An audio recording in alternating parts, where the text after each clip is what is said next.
देखिए, कहते हैं कि टूटे हुए लोहे को जोड़ देने पर वो मजबूती नहीं मिलती, टूटे हुए शब्दों पर वो भरोसा नहीं होता और विषम संख्याएं किसी अंकों से कट नहीं सकती। नमस्कार, मैं हूं अमन सिंह वत्स। क्राइम कुंडली में हमको ऐसे शब्दों को इसलिए दोहराना पड़ा क्योंकि ये कहानी श्रद्धा जैसी हुई भयवाहक से भी ज्यादा खौफनाक है।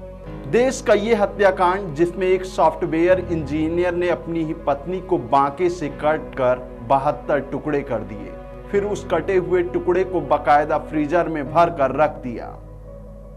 देखिए, प्यार से जुड़ी हैवानियत भरी ऐसी कई घटनाएं देश में पहले भी हो चुकी हैं। वर्ष 2010 में भी ठीक ऐसा ही एक मामला सामने आया जिसने पूरे देश को दहला कर रख दिया, जिसने न सिर्फ प्यार को शर्मसार किया बल्कि हैवानियत की भी सारी हदें पार कर दी। विदेश से पढ़ाई करके लौटे एक सॉफ्टवेयर इंजीनियर ने अपनी पत्नी को ऐसी मौत दी कि किसी का भी कलेजा कांप जाए, लेकिन उस जुर्म को करते हुए उसके हाथ नहीं कांपे। कातिल राजेश गुलाटी और अनुपमा देहरादून के एक पॉश कॉलोनी में रहते थे। उनके 2 जुड़वा बच्चे भी थे।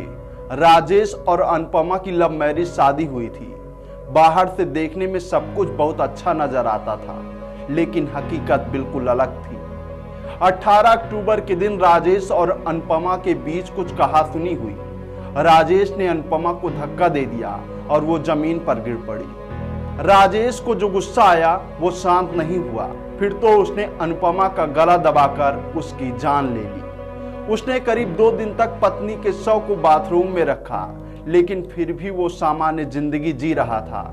घर में मौजूद बच्चों को भी इसने हत्या की भनक तक नहीं लगने दी। फिर शव को सड़ने से बचाने के लिए एक बड़ा डीप फ्रीजर बाजार से खरीद कर लाया और उसके बाद इसने किचन के ही चाकू से पत्नी के 72 टुकड़े किए और उन टुकड़ों को अलग अलग प्लास्टिक की थैलियों में भरकर डीप फ्रीजर में रख दिया। देखिए, इस कहानी को बताने का मेरा ये मकसद था कि किसी पर भी भरोसा करने से पहले उसकी गहराइयों को पहचानिए, वरना धोखे पर धोखा, वारदातों में खून, अक्सर ये कहानियां बनती रहेंगी। फिलहाल तमाम ऐसी वारदातों से जुड़ी कहानियों की पूरी हकीकत देखने के लिए देखते रहिए माई भारत की क्राइम कुंडली।